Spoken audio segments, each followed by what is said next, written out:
தமிழ்நாட்டில் எத்தனையோ பிரச்சனைகள் நடந்துட்டு இருக்கு.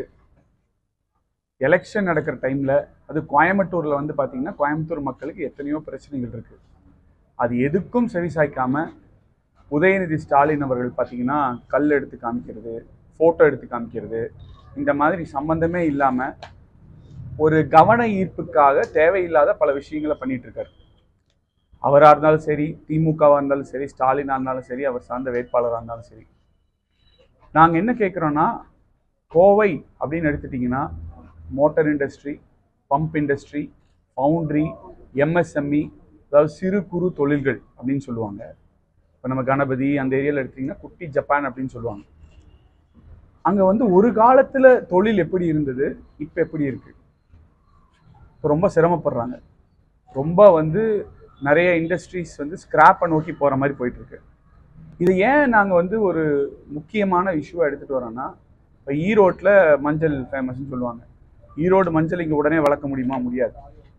நம்ம ஊரில் இருக்கிற இந்த குட்டி ஜப்பானை ஈரோட்டில் உடனே கிரியேட் பண்ண முடியுமானா முடியாது. அதாவது லோக்கல் எக்கானமி அப்படின்னு சொல்லுவாங்க. அந்தந்த ஊருக்கு இருக்கக்கூடிய ரூட்டாக இருக்கக்கூடிய தொழில்கள், அதுதான் அந்த ஊரை வளமையாக்கி அங்கே இருக்கவங்களுக்கு வேலை வாய்ப்பு உருவாக்கி அதில் அடுத்த கட்டத்துக்கு கொண்டு போகிற விஷயங்கள். இப்போ இந்த சிறு குறு தொழில்கள், அது ஒரு எக்ஸாம்பிளுக்கு எடுத்துக்கோன்னா, இப்போ நம்ம ஆவரம்பாளையம் கணபதி ஏரியாவில் பார்த்தீங்கன்னா 10க்கு 10 ரூம்லேயே லேட்டை போட்டு ஜாப் ஆர்டர் எடுத்து அது மூலமாக நிறைய அவங்க குடும்பத்தையே நடத்திட்டு இருப்பாங்க. இந்த நிலைமை ரொம்ப நாளாக இருந்துட்டு இருக்கு. இப்போ எஸ்பெஷலி திமுக இபி பில்லை அதிகப்படுத்தி, அது மட்டும் இல்லாமல் பீக் ஹவர் அப்படின்னு சொல்கிறத நம்பர் ஆஃப் ஹவர்ஸ் இன்க்ரீஸ் பண்ணி, பீக் ஹவர் சார்ஜஸ் இன்க்ரீஸ் பண்ணி, இது மூலமாக என்ன பண்ணுறாங்கன்னா அவங்களுக்கு ரொம்ப அழுத்தத்தை கொடுக்குறாங்க, சிரமத்தை கொடுக்குறாங்க. இது மூலமாக அவங்களால எப்பவும் தொழில் பண்ணுற மாதிரி முதல் மாதிரி ஃப்ரீயாக தொழில் பண்ண முடியல. இது ஒரு சைடு வந்து திமுக கொடுக்குது. இன்னொரு சைடு வந்து பார்த்தீங்கன்னா மத்திய அரசு பாஜக ஒரு ஜாப் ஆர்டர் எடுத்து பண்ணுறவங்களுக்கு கூட 12% ஜிஎஸ்டி கட்டணும்னு சொல்லுது. அவங்க ஒரு 5 ரூபாய்க்கு ஜாப் ஆர்டர் எடுத்தால் அவங்களுக்கு 50 வீசா கிடைக்குங்க. இப்படி 5 ரூபா ஜாப் ஆர்டர் எடுத்து சேர்த்தி அதில் வர 50 வீசா சேர்த்தா மளிகை சாமானை வாங்குறது, வீட்டை காப்பாற்றுறது, குழந்தைகளுக்கு ஸ்கூல் ஃபீஸ் கட்டுறது, இந்த மாதிரியான அடிப்படை தேவைகள் அனைத்தையும் அவங்க பண்ணுவாங்க. இப்போ அதில் வந்து நீங்கள் 12% ஜிஎஸ்டினா ரொம்ப சிரமம், ரொம்ப கஷ்டம். இதை வந்து இபி சம்பந்தமாகவும் நாங்கள் வந்து இன்னைக்கு வந்து இந்த ஏரியாவில் இருக்க அனைவரும் வந்து எங்களோட நிறையா நேர்ந்து கலந்து இந்த ஊருக்காரன் நான் பேசியிருக்காங்க. இபி சம்பந்தமாகவும் வந்து நிறைய மனுக்கள் அவங்க வந்து கொடுத்து ஸ்டேட் கவர்மெண்ட் ஸ்டாலின் அவரை வந்து யாருனாலும் இப்போ பார்க்க கூட முடியாது. அவர் அப்படி தான் ஒரு ரொம்ப அவங்க நெருங்கிய ஆளுகள் தான் பார்க்க முடிகிற மாதிரி தான் இருக்கார். அவர் வந்து எதுவும் செவி சாய்க்கல. இப்படி டிசைனாக ஃபோட்டோ காமிச்சிட்டு இருக்கிற, கல்லை காமிச்சிட்டு இருக்கிற உதயநிதி ஸ்டாலினும் வந்து செவி சாய்க்கல. அவங்க அமைச்சர்கள் யாரும் செவி சாய்க்கல. ஒன்றும் பெருசாக எந்த இம்ப்ரூவ்மெண்ட்டும் இல்லை. இதனால தொழில் இந்த இடத்துல பாதிக்கப்படுது. இது அதிமுக ஆட்சியில் இப்படி இருந்துச்சானா இல்லை. அது எஸ்பெஷலி இந்த பல்லடம் சைட்லாம் பார்த்தீங்கன்னா விசைத்தறி அப்படின்னு சொல்லக்கூடியது அம்மா ஆட்சியில், எடப்பாடியார் ஆட்சியெல்லாம் பார்த்தீங்கன்னா அவங்களுக்கு வந்து பில்லும் வந்து அவ்வளோ ஏற்றலை. அவங்களுக்கான பீக் ஹவர்ஸ் அதெல்லாம் டிஃப்ரெண்ட்டாக இருந்தது. இன்னைக்கு அதெல்லாம் நிறைய அழிஞ்சிட்டு இருக்கு. அதாவது 50% ப்ரொடக்ஷனே குறைக்கிறாங்க அப்படின்னு வருது. குஜராத் எடுத்துட்டிங்கன்னா, அதுக்கப்புறம் மகாராஷ்டிரா எடுத்துட்டிங்கன்னா, அங்கெல்லாம் கவர்மெண்ட் வந்து அலவன்ஸ் கொடுக்குது. அந்த அலவன்ஸ் வச்சு அவங்க பண்ணுறாங்க.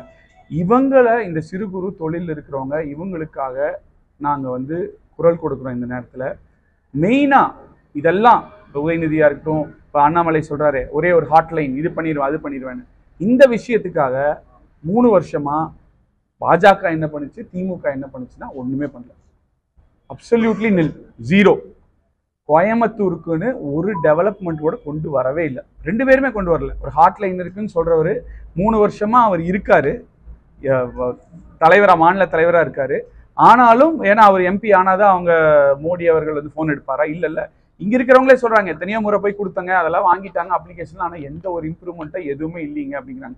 அப்போ 3 வருஷமாக நீங்கள் அப்ளிகேஷன் அது இதெல்லாம் வாங்கி எந்தமே நீங்கள் அந்த ஹாட்லைன் அது இதுன்னு சொல்கிறீங்களா? அப்படி சொல்லி உங்களால் வந்து எந்த ஒரு ஹெல்ப்பும் இங்கே இருக்கிற மக்களுக்கு சிறு குறு தொழில் கொண்டு வர முடியலன்னா, இப்போ நான் இதை பண்ணுவேன் அதை பண்ணுவேன் நீங்கள் சொல்கிறது அப்பட்டமான பொய். இதையெல்லாம் தாண்டி கோயம்புத்தூருக்கு நம்ம வந்து எடப்பாடியார் அவர்களும் மாண்பு எஸ்பி வேலுமணியன் அவர்களும் ஸ்மார்ட் சிட்டியாக இருக்கட்டும், பாலங்களாக இருக்கட்டும், லேக்காக இருக்கட்டும், இதெல்லாம் இவ்வளோ பண்ணியிருக்கிறோம். இவ்வளோ பண்ணதுக்கப்புறம் வந்து இதை கொச்சைப்படுத்துற மாதிரி என்ன சொல்றாரு அண்ணாமலை, 40% கரப்ஷன் அப்படின்னு சொல்றாரு. நான் என்ன கேட்குறேன்னா, ஏசியாவிலேயே எப்படிங்க, ஆசியாவிலேயே கோயம்புத்தூரோட ஸ்மார்ட் சிட்டி திட்டம் வந்து ரொம்ப கோயம்புத்தூர் ப்ராஜெக்ட் நல்லா இருக்கு, நம்பர் 1 இருக்குன்னு சொல்லிட்டு அவார்டு கொடுத்தது மத்திய அரசு. அதே மாதிரி உள்ளாட்சித்துறையில இவ்வளோ நல்லா கோயம்புத்தூர்ல ஸ்மார்ட் சிட்டி இதெல்லாம் யூஸ் பண்ணி உள்ளாட்சித்துறையில் நல்லா பண்ணதுக்கு 143 விருதுகளை கொடுத்தது மத்திய அரசு. அது எப்படிங்க நீங்க 40% கமிஷன் வாங்குற ஒருத்தருக்கு விருது கொடுப்பீங்க?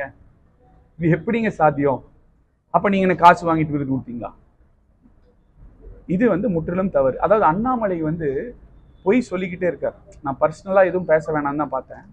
ஆனா பாத்தீங்கன்னா ஹேபிச்சுவல் லையர் அப்படின்னு சொல்லுவாங்க ஆங்கிலத்துல. ஹேபிச்சுவல் லையர்னா என்னன்னா, பொய் சொல்லியே பழக்கப்பட்டவர் அப்படின்னு அர்த்தம். ஒரு எடுத்துக்காட்டுக்கு, பொய் நம்பர் 1, 20,000 புக் படித்தேன், 13-14,000 நாட்கள் வளர்ந்துட்டு 20,000 புக் படிக்க முடியாது. பொய் நம்பர் 2, இந்த பாஜகவும் நானும் இருக்கிற வரைக்கும் ஒரு செங்கல் கூட, லூலு மாலோட ஒரு செங்கல் கூட கோயம்புத்தூருக்கு வராது. இப்போ மால் வந்து ஓப்பன் ஆகி எல்லாம் யூஸ் பண்ணிட்டு இருக்காங்க. பொய் நம்பர் 3, எங்கள் அப்பா வந்து எனக்கு கோட்டாவில் வாங்கி கொடுத்தேன் 2 நாள் முன்னாடி சொன்னீங்க. இங்கே இருக்கிற மீடியா துறை நண்பர்கள் கூட அதை ஃபேக்ட் செக் எல்லாம் பண்ணி சொன்னீங்க. நான் மன்னிப்பு கேட்க சொன்னோம். பட் அதுக்கு ரொம்ப ஒரு மாதிரி அரகண்ட மன்னிப்பெல்லாம் கேட்க முடியாது, நீங்கள் வேணா போய் செக் பண்ணி சொல்லுங்க அப்படின்னா, அவர் ஒரு விஷயத்த சொன்னால் அவரு தான் அதை ப்ரூவ் பண்ணணும். மீடியா துறை நண்பர்கள் வந்து போய் செக் பண்ணி சொல்ல முடியுமா? அதை தாண்டி கேள்வி கேட்டப்போ கூட நான் பார்த்தேன், இந்த டாக்குமெண்ட் தெரியுமா, அந்த டாக்குமெண்ட் தெரியுமா, இது இந்த பாலிசி படிச்சிருக்கீங்களா அப்படின்னு ரொம்ப அக்ரெசிவாக பேசிட்டு இருந்தாரு. ஸோ அதனால் இந்த மாதிரி பொய் பொய் பொய், அண்ணாமலைனா பொய், பொய்னா அண்ணாமலை, இந்த மாதிரி தான் போயிட்டு இருக்கு. அவர் என்ன நினச்சிக்கிறார், என்ன வேணா சொல்லிக்கலாம், எப்போ வேணா சொல்லிக்கலாம், அதுக்கப்புறம் சொல்லிட்டு கடந்து போயிடலாம், யாரும் கண்டுக்க மாட்டாங்க, அதுக்கு மீறி கேள்வி கேட்டால் மன்னிப்பெல்லாம் நான் கேட்க முடியாது அப்படின்னு சொல்கிற நிலையில் தான் அவர் இருக்கார். இப்படிப்பட்ட ஒருவர்னால கண்டிப்பாக கோயம்புத்தூருக்கு டெவலப்மெண்ட் கொண்டு வரவே முடியாது அப்படிங்கிறத 100% மக்களே நம்புறாங்க. இப்போ நீங்க ஏதாவது கேள்வி கேட்டிருந்தா கேள்வி. சார், இன்னைக்கு வந்து என்ன வேட்புமனு தாக்கல்ல வந்து நிறைய சர்ச்சைகள் வந்திருந்தது. திருப்பி வந்து முதல்ல வந்து நான் ஜுடிஷியலுக்கு பதிலாக வந்து ஜுடிஷியல் நீதிமன்றங்களுக்கு பயன்படுத்தக்கூடிய ஒரு அக்ரிமெண்ட்ல பண்ணியிருந்தாங்க. இப்போ வந்து என்னன்னா 5 மணிக்கு மேலே வந்தோன்னா வேற ஒரு இதை வந்தோன்னா மாவட்ட நிர்வாகம் வெளியிட்டிருக்கு. அதை பற்றி சொல்கிறேங்க. அதை பற்றி எங்கள் அட்வொகேட் ஒரு பேட்டி கொடுத்துருக்காரு, எங்களோட கட்சியோட வழக்கறிஞர் ஒரு பேட்டி கொடுத்துருக்காரு. அவர் மறுபடியும் கூட சொல்லுவார். ஏன்னா அவரோட கவனம் வந்து பார்த்தீங்கன்னா இதில் இல்லை. ஃபர்ஸ்ட் என்ன பண்ணார், நான் வந்து விருப்பம் இல்லாமல் நிற்கிறேன்னாரு. அதுக்கப்புறம் என்ன சொன்னார், நான் ஜெயிக்கணும்லாம் சாமி கும்பிடலன்னு சொன்னார். இந்த மாதிரி கான்ஃபிடென்ஸ் இல்லாமல் தான் ஒவ்வொரு பாயிண்ட்லையும் பேசிகிட்டு இருக்காரு. இப்போ கூட இப்போ ரீசெண்டாக வந்து பார்த்தீங்கன்னா அவர் என்னமோ ரொம்ப ஒரு க்ளீன் ஸ்லேட் மாதிரி, அதான் நான் சொன்னேன், நான் ஆக்கப்பூர்வமாக தான் பண்ணணும், ஆக்கப்பூர்வமாக தான் பேசணும்னு சொல்லி ஒவ்வொரு முறையும் கோயம்புத்தூரோட வளர்ச்சியை பற்றி மட்டும்தான் பேசிகிட்டு இருக்கேன். இருந்தாலும் அண்ணாமலை அவர்களின் நடத்தையும் அவர் கேட்கும் கேள்விகளும் நாங்கள் ஃபோர்ஸ்ஃபுல்லாக அவரோட பர்சனல் டீட்டெயில்ஸ்னால் அவர் செய்யும் தவறு ரிவீல் பண்ணி தான் ஆகணும். வந்து பார்த்தீங்கன்னா அவர் வந்து ஒரு க்ளீன் ஸ்லேட் மாதிரி சொல்கிறாரு. இப்போ மணல் சம்மந்தமாக ஒரு ரெய்ட் நடந்தது. அதில் வந்து அந்த டைரியில் 5 கோடி ரூபா அண்ணாமலை அவர்களுக்கு மாதம் கொடுக்கறதா எழுதிட்டது. இது வந்து அந்த ரெய்டில் கையில் பிடிப்பட்ட இது என்னங்க ரைட். எஸ்ஆர் பற்றியோ கரிகாலன் பற்றியோ இது வரைக்கும் பேசினதில்லை. எஸ்பெஷலி சுகம் அகர்வால் அப்படிங்கிற ஒருத்தர் டிடியா அதில் இருந்தவர். அது வந்து ரொம்ப நேரமே இல்லை, அதை ரிமூவ் பண்ண சொல்லியிருக்காங்க. அந்த டைரியில் அந்த இது இருந்தது, அவர் வந்து ரிமூவ் பண்ணல. அதனால அவர் இங்கேருந்து டெல்லிக்கு ட்ரான்ஸ்ஃபர் பண்ணிட்டாங்க. இந்த மாதிரி இது மட்டும் இல்லை, இப்போ கூட எனக்கு கேள்விப்படுறது நான் சொல்கிறேன், எனக்கு தெரியாது உண்மைன்னு. நீங்கள் அவர் சொல்கிற மாதிரி நீங்கள் உங்கள் சர்க்கிளையும் விசாரிங்க, ரைட்டா? 5 கோடி ரூபா மாதம் வருது, 5 கோடி ரூபாய் கொண்டு வந்து உட்காந்துருக்குறாங்க கோயம்புத்தூரில் கொடுக்கறதுக்கு. இப்படி அதையும் தாண்டி இன்னொன்று சொல்கிறேன், இவர் வேட்பாளர் அப்படின்னு சொன்ன உடனேயே இண்டஸ்ட்ரியலிஸ்ட் இங்கே இருக்கிறவங்க நிறைய பேர் வருத்தப்பட்டாங்க, பேசினாங்க. என்ன காரணம்னா, ஒரு தடவை யாத்திரை நடத்துகிறேன், அது நடத்துகிறேன்னு சொல்லிட்டு எல்லா இண்டஸ்ட்ரியல்ஸ்கிட்டையும் வந்து இதுக்கு ஹெல்ப் பண்ணுங்க, அதுக்கு ஹெல்ப் பண்ணுங்கன்னு அக்ராஸ் தமிழ்நாடு நிறைய வசூல். இப்போ இங்கே வேட்பாளர் ஆனதுக்கப்புறமும் நிறைய பேர்கிட்ட கால் பண்ணி வசூல் பண்ணி, இது வந்து வசூல் ராஜா எம்பிபிஎஸ் மாதிரி வசூல் ராஜா எம்பிஏ அப்படின்னு தான் சொல்லணும். அந்த மாதிரி ஒரு நிலைமை இங்கே இருக்குது. ஸோ அதனால் அவர் வந்து ஒரு பொய்யை திரும்ப சொல்லிட்டு, அதுவும் இப்படி வசூல் பண்ணிட்டு கோயம்புத்தூரோட வளர்ச்சியை பற்றியும் பேசாமல் சம்பந்தமே இல்லாமல் பேசிகிட்டு இருக்கிறத இன்னையோட நிறுத்திக்கணும். ஏன்னா இப்போ நான் சொன்னது எல்லாத்தையும் இப்போ யார்கிட்ட என்ன வசூல் பண்ணியிருக்காங்க, என்ன ஏதுன்னு ஆதங்கப்பட்ட டீட்டெயில்ஸ்லாம் நமக்கு தெரியும். அவர் வேணும்னா கேஸ் கூட மேலே போட சொல்லுங்க, கோர்ட்டில் வந்து டீட்டெயில்ஸ் கொடுக்க தயாராக இருக்கு. என்ன டீட்டெயில்ஸ், யார்கிட்டலாம் பேசினார், என்னங்க டீட்டெயில்ஸ் கூட நம்ம கொடுக்குறோம். ஸோ அதனால நான் என்ன சொல்றேன்னா, அண்ணாமலை நீங்க வந்துட்டு அப்புறம் திடீர்னு என்ன பண்றது, சரி இவரை வர சொல்லுங்க, எங்க மாண்புமிகு எஸ்பி வேலுமணி அவர்கள்ட்ட இந்த கேள்வி கேட்கிறேன் அந்த கேள்வி கேட்கிறேன். அவரு வந்து 4 முறை எம்எல்ஏ, 2 முறை அமைச்சராக இருந்தவர். இன்னைக்கு வந்து கோவை மட்டும் இல்லாம இங்க இருக்கிற 5 எம்பி தொகுதி இந்த கொங்கு மண்டலத்தையே ஃபுல்லா அவர் இன்சார்ஜ் எடுத்து பண்ணிட்டு இருக்காரு. அது மட்டும் இல்லாம அவரு வந்து எத்தனை வருஷமா அரசியல் இருக்காரு. இவர் இப்ப எப்ப பாஜக வந்து எத்தனை நாள் ஆச்சுங்க, 3 வருஷம் ஆச்சு. 3 வருஷம் முன்னாடி பேராஷூட்ல இருந்து குதிச்ச மாதிரி ஏதோ ரெக்கமெண்டேஷன்ல வந்தாரு. அதுவும் நமக்கெல்லாம் தெரியும், ரஜினி கட்சி ஆரம்பிச்சா கூட போகலாம் அப்படிங்கிறக்காக வெயிட் பண்ணிட்டு இருந்தாரு. அவர் ரஜினி கட்சி ஆரம்பிக்கலன்னா என்ன பண்றதுன்னு தெரியல. அதுக்கப்புறம் இப்படி மாறி உள்ள வந்து இந்த இடத்துல ஒரு போஸ்ட் வாங்கி இப்படி வந்தவர் தான். நீங்க வந்து ஒரு 38 வயது இளைஞர், பிஇ எம்பிஏ படிச்சிருக்கீங்க. நானும் ஒரு 36 வயது இளைஞர், பிஇ எம்பிஏ படிச்சிருக்கேன். ஏதாவது கேள்வினா என்கிட்ட கேளுங்க, நான் பதில் சொல்ல தயாரா இருக்கேன். நான் கேட்குற கேள்வி பதில் சொல்லுங்க. திரும்பவும் சொல்றேன், பர்சனலா அட்டாக் பண்ணணுங்கிறது என்னோட எண்ணம் கிடையாது. கோயம்புத்தூர் பத்தி பேசுவோம். கோயம்புத்தூர் மக்களுக்கு என்ன வேணுங்கிறதுக்காக தான் மக்கள் ஓட்டு போடுறாங்க. சும்மா எதுக்கு ஓட்டு போடுறாங்க மக்கள்? ஓகே, இப்போ சிங்கே ராமச்சந்திரன் இருக்காரு, அவர் வந்தாருன்னா என்னெல்லாம் நமக்கு பண்ணுவார், கோயம்புத்தூர் அவர் எம்பியாக இருந்தால் எப்படி வளரும், நம்ம கஷ்டங்கள் எப்படி குறையும், இதுதான் மக்கள் மனசில் இருக்கு. அதை தான் ஃபோக்கஸ் பண்ணும். அதே இந்த பக்கம் பார்த்தீங்கன்னா திமுக, இந்த உதயநிதி ஸ்டாலின் ட்ராமா அதெல்லாம் ஒரு சைடு இருந்தாலுமே போதை பொருள் அப்படிங்கிறது வந்து ஒரு மிகவும் மன வருத்தத்துக்குரிய விஷயம். ஏன்னா ஒரு பெண் இன்னைக்கு வந்து நிறைய கெமிக்கல்ஸ் சாப்பிட்றோம், அது சாப்பிட்றோம், இது சாப்பிட்றோம்னு சொல்லிட்டு ஃபர்டிலிட்டி இஷ்யூஸே நிறைய இருக்கு நம்ம நாட்டில். நிறைய ஃபர்டிலிட்டி சென்டர்ஸில் போய் மக்கள் வந்து ட்ரீட்மெண்ட் எடுக்கிற அளவு இருக்குது. கெமிக்கல் ஃபுட் அது இதெல்லாம் நிறைய சாப்பிட்றோம். அதையும் தாண்டி ஒருத்தங்க வந்து ஒரு வாய்ப்பு கிடைச்சி ஒரு அனுகிரகத்தால் அவங்க வந்து சம்மன் கன்சீவ்ஸ், அவங்க ஒரு பெண் வந்து 9 மாதம் எத்தனையோ சிரமங்களை கோத்ரூ பண்ணி தான் ஒரு குழந்தைய வந்து வெளிக்கொண்டு வர்றாங்க. உயிர் போய் உயிர் வர்ற மாதிரி தான். அதுக்கப்புறம் ஒரு ஆணும் பெண்ணும் ஒரு பேரண்டாக இருந்து அந்த குழந்தைய, இப்போ எனக்கும் ஒரு 2 வயசுல ஒரு பையன் இருக்கு, இங்கே இருக்கிற நிறைய பேருக்கு குழந்தைகள் இருக்குன்னு தான் சொல்கிறேன்.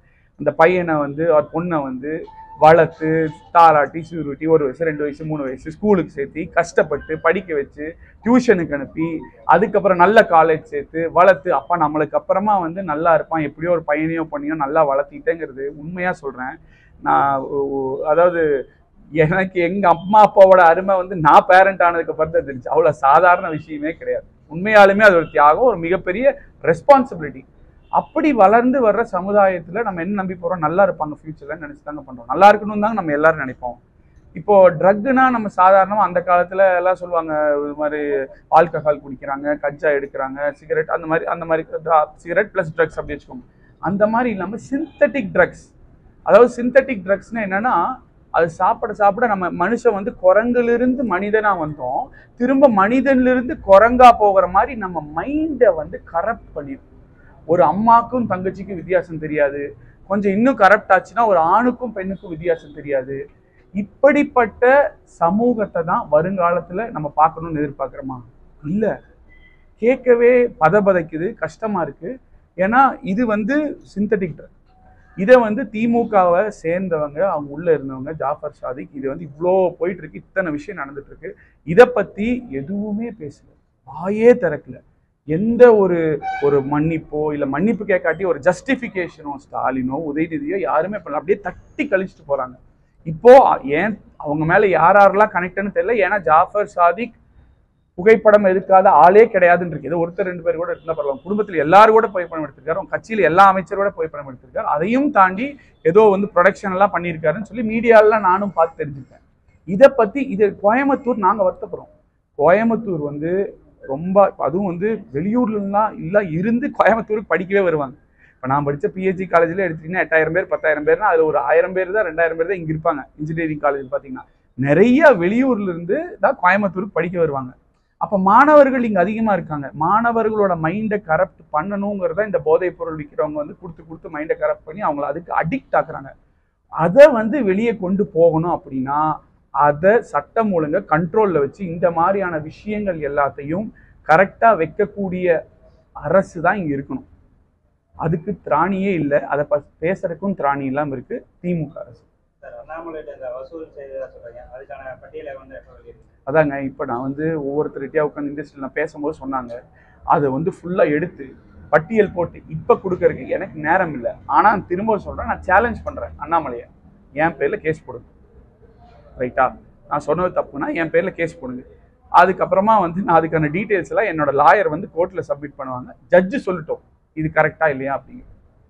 ஸோ அதனால திமுகவும் வந்து இந்த போதைப் பொருள்னால இவ்வளோ நடந்துட்டு இருக்கு. ஸோ இந்த 2 இயக்கங்களுமே இங்கே வந்துட்டு கோயம்புத்தூரோட டெவலப்மெண்ட் கோயம்புத்தூர் அதையெல்லாம் தாண்டிங்க. சரி ஜிஎஸ்டி இருக்கு, இபி பில் இருக்கு, இதெல்லாம் தாண்டி ஒரு தொழில் பண்ணி 2 காசு மிச்சம் பிடிச்சி 500 1000 டப்பாக்குள்ள வச்சு எப்படியாவது வந்து குடும்பத்தை நல்லா நடத்தலாம்னா வீட்டு வரியை உயர்த்துறாங்க, தண்ணி வரியை உயர்த்துறாங்க, பால் விலையை உயர்த்துறாங்க, நெய் விலையை உயர்த்துறாங்க. இப்படி உயர்த்தாத விலைகளே இல்லைன்னு ஆயிடுச்சு. இப்போ ரீசெண்டாக இந்த ஒரு இண்டஸ்ட்ரியல் அசோசியேஷன் பேசும்போது என்ன சொன்னாங்கன்னா, இயூசியா எஸ்யூசின்னு ஏதோ ஒரு சார்ஜ், அதாவது வந்து டேக்ஸ் எத்தனை ஸ்கொயர் ஃபீட் இருக்கோ டேக்ஸ் கட்டுறதுக்கு முன்னாடியே அந்த எஸ்யூசி அப்படின்னு சொல்லி ஒரு சார்ஜ் கட்ட சொல்றாங்களா. இது முன் அறிவிப்பே கொடுக்கலையாம். அவங்க சொல்றாங்க ரொம்ப சிரமமா இருக்குங்க, எங்க தொழிலெல்லாம் ரொம்ப இதா போயிட்டு இருக்குன்னு.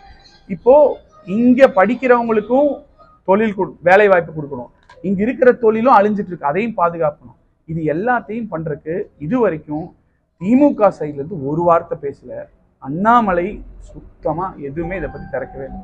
அதை விட்டுட்டு அவர் தேவையில்லாத விஷயங்கள் தான் பேசிட்டு இருக்காரு. இதைத்தான் உங்ககிட்ட இன்னைக்கு முன் வைக்கணும் அப்படின்னு சொல்லி நான் வந்து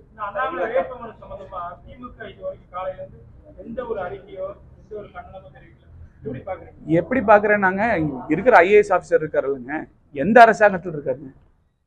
எந்த அரசாங்கத்தில் இருக்காரு? மாநில அரசாங்கம். அப்ப மாநில எவ்வளோ நாளா சொல்லிட்டு இருக்கிறேன், திமுக ஈக்குவல் டு பாஜக, பாஜக ஈக்குவல் டு திமுக, இதை சொல்லிக்கிட்டே இருக்கிறேன். அதை நான் அந்த இதுல கூட சொன்னேன், வேட்பாளர் கூடது கூட அந்த வாட்ஸ்அப்ல படிச்சேன்னு சொன்னேன். அது இதெல்லாம் பாக்குறத பார்த்தா உண்மைன்னு எனக்கு தோணுது. நீங்களும் விசாரிங்க.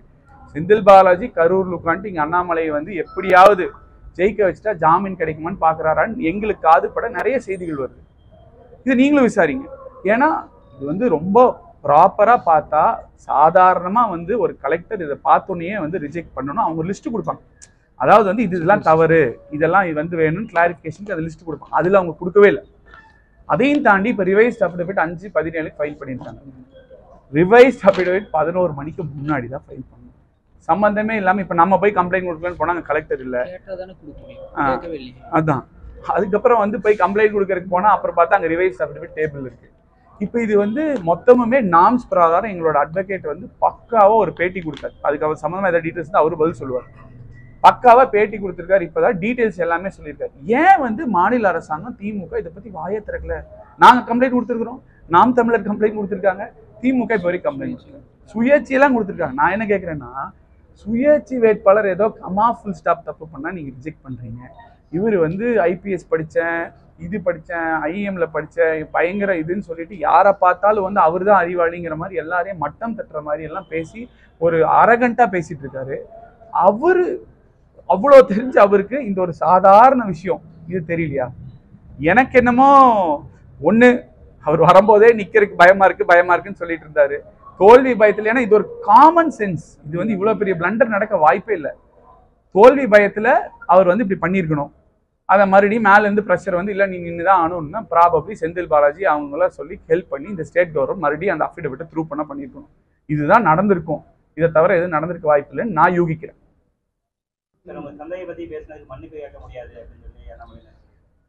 அதாங்க, தந்தையா இருந்து 25 வருஷம் ஆச்சு. எல்லாருக்குமே இங்க இருக்கிற யாராவது ஒருத்தருக்கு, அண்ணாமலை உள்பட, உங்க தந்தையை பத்தி பேசினா உங்களுக்கு எப்படி இருக்கும்? அதுவும் வந்து இறந்தவரை பத்தி பேசினா எப்படி இருக்கும்? பேசினது மட்டும் இல்லாம நான் வந்து அதுக்காக கோவப்படல, பக்குவமா அவர் கோவப்படுற மாதிரி கோவப்பட்ட எவ்வளவு கோவப்படுறது. நான் பக்குவமா இங்க பாருங்க, இது நீங்களே ஃபேக்ட் செக் எல்லாம் போட்டீங்க, அதெல்லாம் வச்சு இங்க பாருங்க, இது தப்புன்னு சொல்றேன். சொன்னதுக்கு அப்புறம் என்ன சொல்றாரு, அதெல்லாம் மன்னிப்பு கேட்க முடியாது, நீங்க வேணா போய் செக் பண்ணுங்கிறாரு. இது நான் அன்னைக்கே சொன்னீங்க, பதில் கேட்டீங்க, அவர் இப்படி சொன்னா என்ன பண்ணுவீங்க? இது அண்ணாமலை எப்படிப்பட்ட மனிதர் என்ற தரத்தை காமிக்குது. இப்போ யாரு சொன்னாலும் கேட்க மாட்டேன், இப்படித்தான் இருப்பேன். நாளைக்கு கோயம்புத்தூர் டெவலப்மெண்ட் ஒரு ஆள் மட்டும் பண்ண முடியுமா? நாங்கள் எல்லா அசோசியேஷன்கிட்ட பேசினது, எல்லார்கிட்ட சொன்னோம், மீடியா நண்பர்கள்ட்ட அதான் சொல்றேன். நாளைக்கு நான் எம்பி ஆகும்போது இங்கே எங்களோட பொதுச் செயலாளர், இங்கே இருக்கிற அமைச்சர் பெருமக்கள் எல்லாரும் என்னை ரெப்ரசென்ட் பண்ணி இங்கே உங்ககிட்ட அனுப்பும்போது ஒவ்வொருத்தர்கிட்டையும் கேட்போம், எப்படி நான் டெவலப் பண்ணலாம் நம்ம கோயம்புத்தூரை, இன்னும் என்னென்ன பண்ணால் நல்லா இருக்கும். இப்போ நீர், ஃபார் எக்ஸாம்பிள் வாட்டர் ரிசோர்ஸ் அப்படின்னு எடுத்தீங்கன்னா, தண்ணி பெங்களூர்ல எவ்வளோ பிரச்சனையா இருக்கு. இங்கே அந்த பிரச்சனை வராமல் இருக்கிறதுக்கு நம்ம என்ன பண்ணணும்? பிரச்சனை வந்ததுக்கப்புறம் பண்ண முடியுமா? திடீர்னு ஜீன் பூம்பானா தண்ணி வந்துருமா? வராது.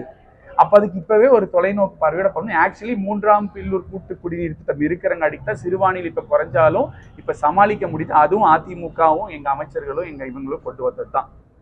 ஸோ அதனால இதை பற்றி எதுவுமே பேச மாட்டோம். இதை பற்றி பேசுங்க, அரசியலை விட்டுருங்க. மக்களுக்கு என்ன கொடுக்குறீங்க? மக்கள் தானே ஓட்டு போடுறாங்க இந்த தடவை. இது எல்லாத்தையும் விட்டுட்டு சும்மா வந்துட்டு கரப்ஷனு அது இதுன்னு சும்மா பேசினதே அண்ணாமலை பேசுறது வந்து தோல்வி பயத்தை தான் நமக்கு தேவையில்லாத. அஃபிடவிட் வந்து செல்லாதுங்கிறது உறுதியாக கோர்ட்டில் நடவடிக்கை எடுக்கும். அதனால் அவர் போடுற ஓட்டு செல்லாத ஓட்டு. லீகல் விங்கிலேருந்து எங்கள் அட்வொகேட் சொல்லிட்டாரு 100% இந்த அஃபிடவிட் செல்லாதுங்கிறது கோர்ட்டுக்கு போனால் கண்டிப்பாக தீர்ப்பாகும். அதனால கோவை பாராளுமன்றத்தில் நீங்கள் யாரெல்லாம் கொஞ்சம் பேர் ஒரு 2% 3% வாக்கு வச்சிருந்தாங்களே அறியாமையில போய் அண்ணாமலைக்கு வாக்கு போட்டீங்கன்னா அது செல்லாத வாக்காதான் முடியும். என்ன காரணம்னா கண்டிப்பா தீர்ப்பு அவர் செல்லாத வேட்பாளர் செல்லாத எம்பிங்கிறது தான் வரும் அப்படிங்கிறது. ஆனா ஜெயிக்க மாட்டார். அதனால ஜெயிக்காத ஒருத்தருக்கு நீங்க ஓட்டும் போட வேணாம், சப்போர்ட்டும் பண்ண வேணாம். பிளஸ் வந்து பொய்யே பேசிட்டே இருக்கக்கூடாது. அப்புறம் அவரே சொல்றாரு கோயிலில் போய் சாமி கும்பிட்டேன். ஆனா வந்து எங்க அமைச்சரே சொல்லிட்டாரு பூத்துக்கே ஆள் போடல, பூத்துக்கு ஆள் போடாத ஒருத்தருக்கு வந்து பேச வேண்டியதில்லை. திமுகவை பத்தி நீங்க கேள்வி கேளுங்க, நாங்க பதில் சொல்ல தயாரா இருக்கோம். இனிமேல் பாஜகவை பத்தி பேசுறதுக்கு எதுவுமே இல்லை. நிறைய பேசியாச்சு, டீட்டெயில்ஸ் கொடுத்தாச்சு. அவங்க திரும்ப ஆக்கப்பூர்வமா பதில் சொல்றதுக்கு தயாரா இல்லை, சும்மா ஏதோ ஒன்று வளர்றதுக்கு தான் தயாரா இருக்காரு. நான் தயார், மற்ற வேட்பாளர்கள் தயார்னா வாங்க பேசுவோம். திமுக பத்தி செய்திகளை உடனுக்குடன் தெரிந்து கொள்ள நமது அம்மா இணையதள தொலைக்காட்சியை சப்ஸ்கிரைப் செய்து அருகில் உள்ள பெல் ஐக்கானை